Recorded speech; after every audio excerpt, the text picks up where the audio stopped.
C'est un plaisir pour les amateurs de bambou. L'exposition Tectonics of the Islands 2025 a été inaugurée au mois de mai dans le comté de Taidong, sur la côte est de Taïwan, entre océan et montagne. 6 constructions en bambou exposées en plein air, réalisées par des designers, architectes, maîtres artisans, mais aussi par des lycéens. Chaque œuvre a sa spécificité. Le parc forestier de Zhipen en compte 4. L'enfant de pierre de la designer Komu Yi est une construction composite qui mêle bambou, pierre et chaume. Pendant la période de conception, Komu Yi était en immersion dans le village de Kasavakan et a beaucoup appris du chef de village et de sa famille. Elle s'est inspirée pour le design de légendes Puyuma et de la vie quotidienne. À l'intérieur, on se sent enveloppé comme dans le ventre d'une mère et les nœuds sont d'une grande finesse. Le papillon de bambou de l'architecte Eric Chen déploie ses ailes du haut d'une colline dont il faut gravir les 300 marches. Ces arches sont fines comme les ailes d'un papillon qui se posent délicatement sur un sol incliné avant de s'envoler.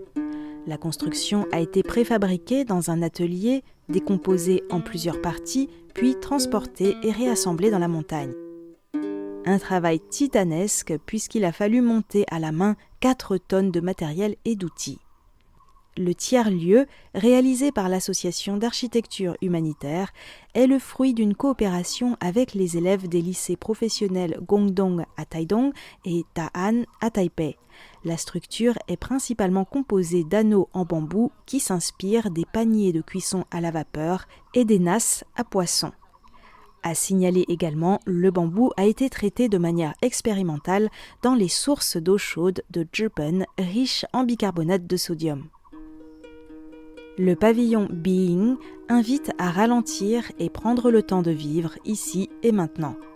C'était l'objectif de la jeune architecte Chen Seyin. Passionnée par le bambou, elle s'est perfectionnée en Indonésie.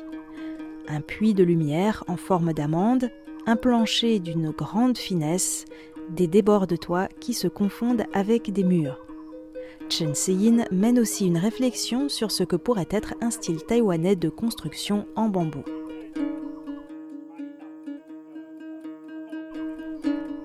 Le dock Pataminaan relie 2 conteneurs du club taïwanais de canoë à balancier sur les bords du lac Roshui à Taidong. Cette œuvre tire son inspiration des cultures austronésiennes qui ont essaimé à partir de Taïwan dans tout l'océan Pacifique, ainsi que du fait qu'autrefois à Taidong, le bambou était très répandu en architecture. Il s'agit de la première construction en bambou de l'architecte Wang Bozhen, une expérience qu'il a désormais envie de renouveler. Irilria est un grand pavillon en bambou construit par le maître artisan Ahong Mashikat dans le village Taromak de l'ethnie Rukai. Ahong Mashikat est surtout connu pour son savoir-faire dans la construction des maisons des adolescents de l'ethnie Puyuma, qui sont des édifices en bambou sur de hauts pilotis. Pour cette exposition, il a choisi de conserver les fondations en pierre dans un entonnoir tressé en rotin, mais il a innové au niveau de la structure en utilisant des bambous courbés.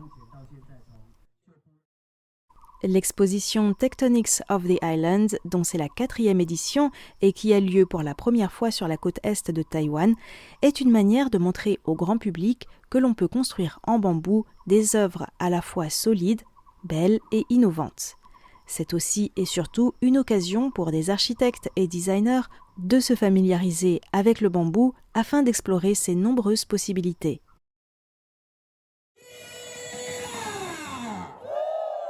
Organisée par la Taiwan Bamboo Society avec le soutien du Bureau des forêts, cette exposition s'inscrit dans un objectif plus large de revitaliser la filière industrielle du bambou à Taïwan. Vous pouvez visiter cette exposition ces prochains mois dans le comté de Taidong et pour en savoir plus, retrouvez les reportages de l'émission Les joies de l'éco-construction sur le site de Radio Taïwan International.